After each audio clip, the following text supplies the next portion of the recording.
Vào đi Tiến. Có mua pizza. Đi. Hả? Đi đi, vào đi, vào đi. Lên trên tầng.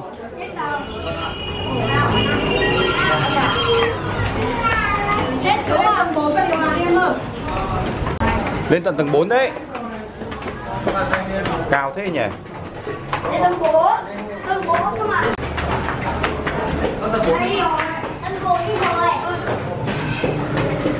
Ngồi bàn trong kia con này. Đấy, cái bàn trong cùng đấy. Sao lại có một màu? Đây ngồi bàn này. Ngồi bàn giữa điều hòa áp thảo. Anh Tiến đi rửa tay gì à? Đi đi. Hôm nay cho anh Tiến ăn thử mấy món đặc biệt nhá. Uống nhiều đi, đưa bố ngụm là khác quá.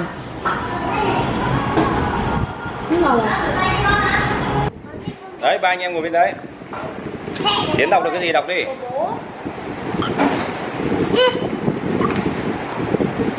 Burberry này. Ừ? Toàn Burberry đấy. Mỗi bố. Tiến ăn mì Ý không? Thế là ba anh em ăn mì Ý nhá. Được chưa? Pizza. Ly ăn pizza hay mì Ý? Rồi thế 2 mì Ý. 2 mì Ý cho Tiến một cái này. Giang một cái mì Ý này. Mua bố. Nhưng mà mì Ý có mì Ý với ngao, biển xào, tỏi ớt, dầu ô liu. Mì bò đấy con ạ. Ớt thì mới ngon. Ớt mới ngon á. Con mì với thịt gà. Bút màu gì? Sốt em là 90. Đấy thì vẽ đi. Con tự ra xin chú. Con tự ra xin. Tự ra xin chú. Tự ra xin mà chú cháu xin một tờ rồi chú. Con họ chú ơi, chú lấy xong. 2 mì Ý bò xay này, 1 pizza hải sản cỡ vừa. Hả? Cỡ vừa nhá. Cho anh cho anh 2 mì Ý bò xay này. 2 mì Ý bò xay này, 1 pizza hải sản cỡ vừa. Có khoai tây chiên. Cho anh 2 suất. Ừ. Coca, uống Coca nhá Tiến nhá. Coca thì cho anh 2 suất thôi. Tạm thế đã, hết anh gọi thêm nhá. Cái hải sản thì bây giờ em có nhiều loại lắm. Em lấy cho anh cái đấy vừa. Vâng. Đấy. Em muốn ăn cái vị truyền thống này, một tôm cá, một cái sữa chua phô mai. Hay là cái loại này vị nó sẽ ngậy. Không, lấy cái này cho cháu đi, lấy cái này cho cháu đi. Cái gì? Bún ngan có ngon không á? Ngon chứ, trông chú ăn bún ngan thôi, chú không ăn mì gì đâu. Chú ăn bún ngan thôi. Linh vẽ cái gì đấy con? Ngon mà. Con vẽ cái này. Con hỏi là cắn cái rồi. Đi đây. Bún ngan ngon. Ừ.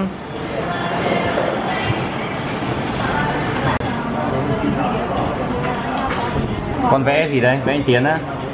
Vẽ anh Tiến thì bố xem nào. Em biết vẽ anh Tiến. Thế vẽ ai đấy?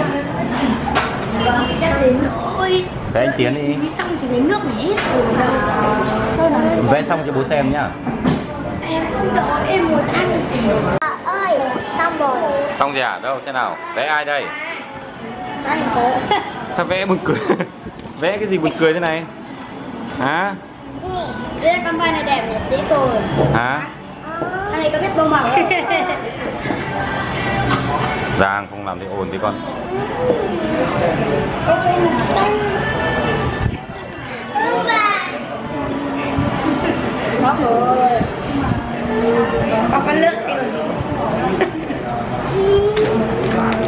Anh gấu quay đi được ra. Không sao đâu con, vẽ đi. Anh trêu tí thôi mà. Anh làm tô mày con tô nữa.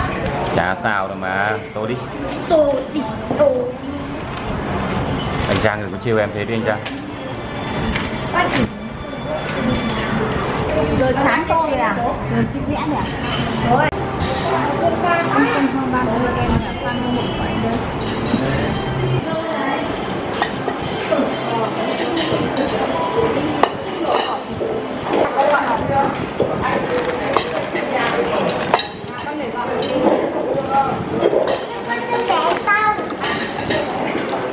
Ủa nhìn đẹp này.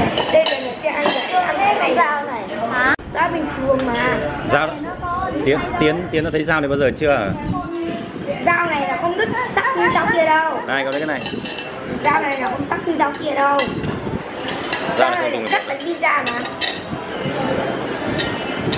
Dao này dao bình thường.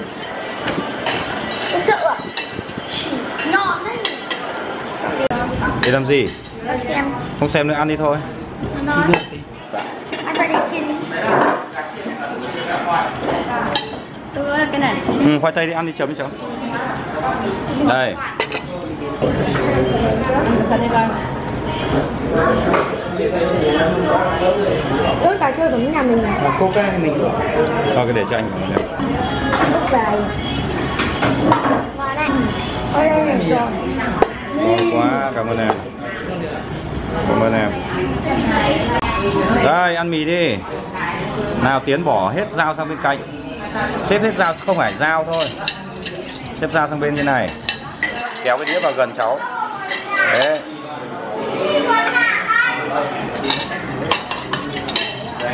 Rồi, Giang bỏ ra con. Đó. Ăn đi, nhìn em Giang ăn thế nào thì cháu ăn như thế.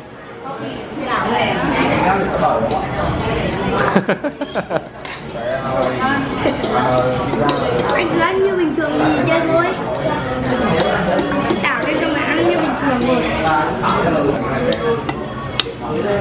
Được chưa? Đấy, con sẵn là ăn đấy. Chỉ cần thế thôi.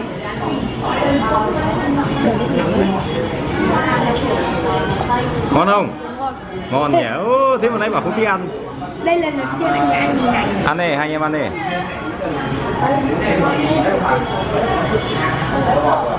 Đấy, quấn như thế. Quấn như thế, đúng rồi, xong rồi cho mồm. Cho mồm, ăn luôn. Ui rồi ăn thế này thì mình nhìn chết thèm mất nhỉ. Giang ăn như nào?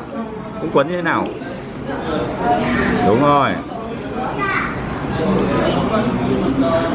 Quấn đi, cho mồm.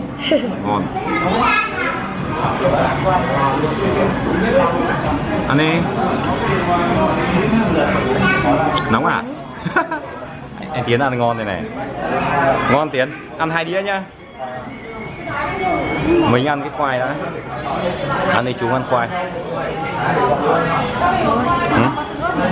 Ôi con. Con chưa ăn à? Con tô. Ăn này có ngon hơn mình đi ăn ở bờ suối không? Nhưng mà soi món thịt bò hôm nọ thế nào? Thịt bò ngon hơn chứ nhỉ? Rõ ràng thịt bò chỗ nào ngon lắm. Nướng, ăn đi, ăn hết chỗ đấy. Ăn hết sạch chỗ đấy.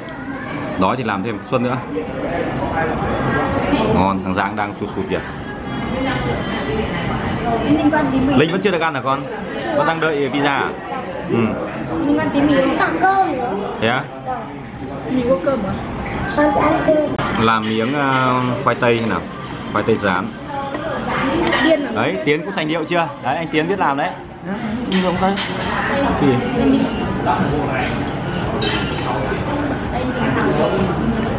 Không biết dùng dao hả Tiến? Anh trở thành nhà Hà Nội rồi còn đâu nữa. Không, xếp ở đây cháu. Đây gá con dao lên. Đây đặt vào cạnh này. Đó. Đây, bỏ đây chú. Đấy, ăn thoải mái đi. Ăn no thôi. Dao là không cắt được.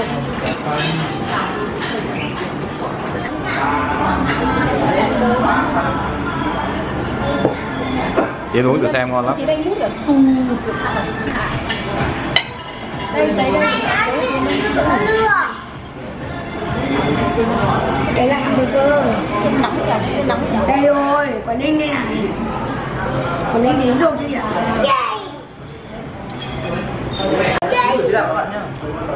Cháu xin.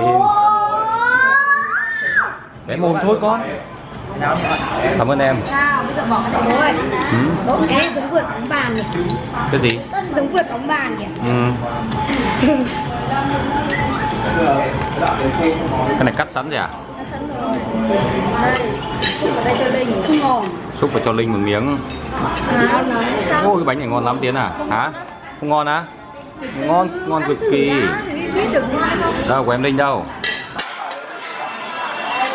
Đấy ăn đi con. Cầm tay cho con, không phải đấy đâu.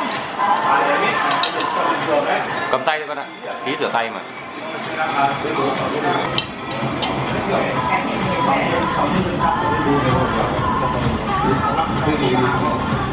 Ngon không?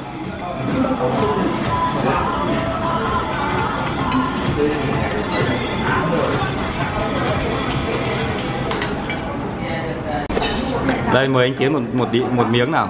Ăn vừa ăn mì vừa ăn pizza. Bánh ở trên bản mình không có đâu Tiến ạ. Con cô vừa ăn. Bánh ở nhà chú không biết làm đâu. Mẹ biết làm. Ừ. Cô thì biết làm nhưng chú không biết làm đâu. Cầm một cái. Ăn luôn thế nào. Sang ăn đi con. Pizza đây. Ngon không? Thế nào, ăn vị thế nào? Giống xúc xích. Giống xúc xích á? Có tôm không đấy? Có cả mực này, mực tôm này. Có đủ cả mực đấy. Có con mực, con tôm đấy.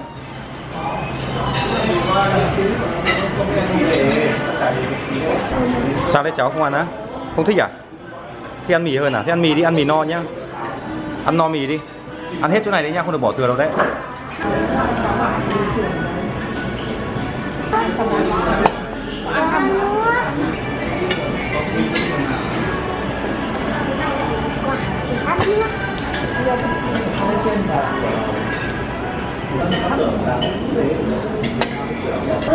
Ăn hết đi nha, cố gắng ăn hết đi nha, cái này ngon đấy, dưới này toàn thịt đấy nha, vét như em Giang này này.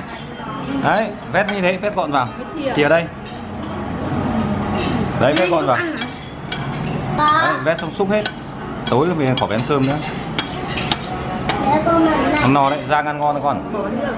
Cái gì đấy đây? Tôm.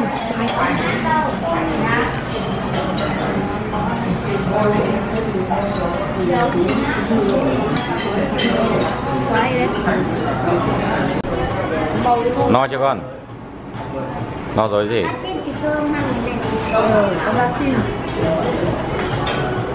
Thôi no rồi đi về nhá. Đi chú còn đi ăn đấy, chú đói lắm rồi đấy. Tiến này no chưa Tiến? No rồi gì? Rồi đến lượt chú đi ăn chứ mày ngồi nhìn nhá.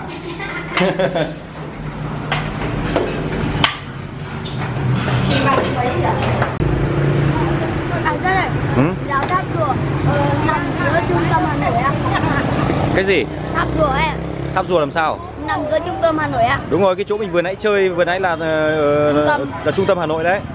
Km số 0 đấy, nhớ chưa? Hả? Có cái mì ăn à? Không. Em muốn đợi. Ngon quá. Cảm ơn chị. Đang đói cho bọn trẻ con đi ăn các thứ linh tinh, mình phải ăn cái này cơ. Làm bún chân không luôn hay thế nào đấy chị, hay ăn xong cái này đã? Bún á, cho em bún khô thôi. Vâng. Sao chị vừa cái bún nước? Bún nước á? Chứ bún nước thì làm sao ăn hết chỗ này nữa. Bún khô thôi. Đây các bác, bọn trẻ con ăn xong rồi giờ đến lượt tôi phải chơi cái món này cơ. Mình mà ăn mấy cái pizza kia là không giải quyết được cái gì đâu, không đủ no đâu. Phải xài những cái món này đây. Quán tôi chuyên ăn bún ngan ở quán này mà. Ngan ngon chưa? Bố ơi bố. Để chặt thế này cơ mà. Hả? Bố ăn à?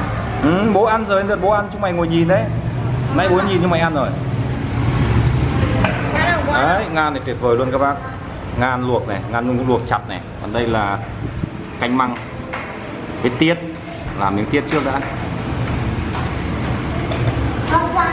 Ngon lắm. Con chưa ăn cơm á? Thế con ăn bún. Nó bốc phét đấy, nó ăn pizza no rồi đấy bác ạ. Ăn bún. Con ăn cơm. Đó. Ngon thế. Ngon thế. Ăn thì phải ăn thế này mới ngon chứ. Cái này ngan chặt thế này các bác nhìn này. Nó riêng miếng ngan như này mà. Mình ăn cái kia nó vừa đắt tiền mà chả no đâu. Người Việt Nam mới phải ăn kiểu này. Cái bún. Đấy, chấm này gia vị này. Ngon lắm.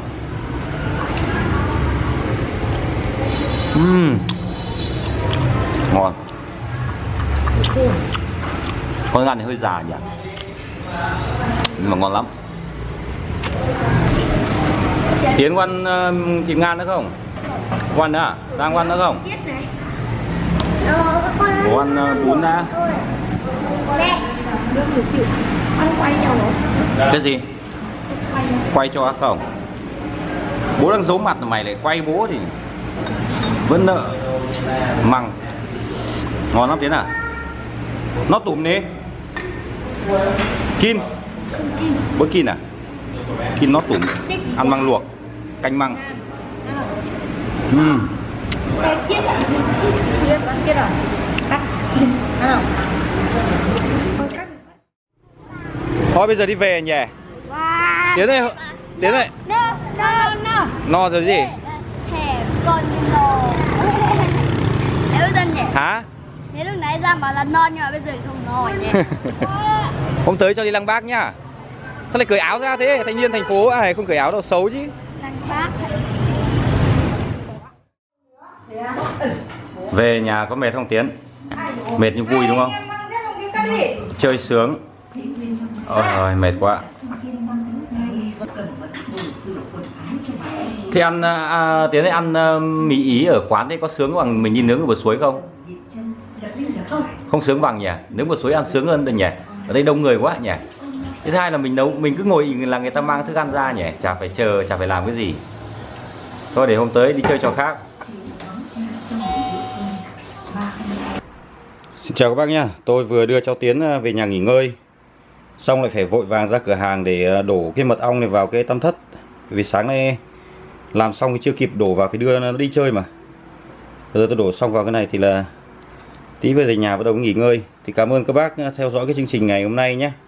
Đưa cháu Tiến đến phố chơi một tí cho nó gọi là rảnh ngố.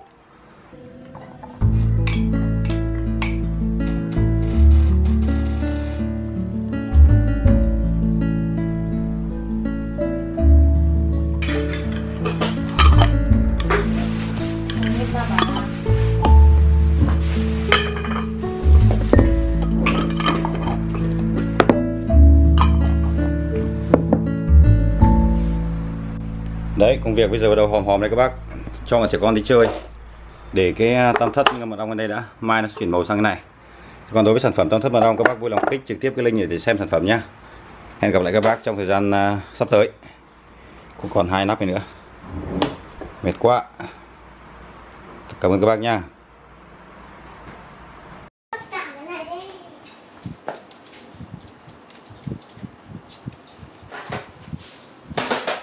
Nhưng mà cái kia đi nhìn kiểu gì tối nhỉ? Có một cái hình tròn ở bên trong nữa, có nhiều hình tròn.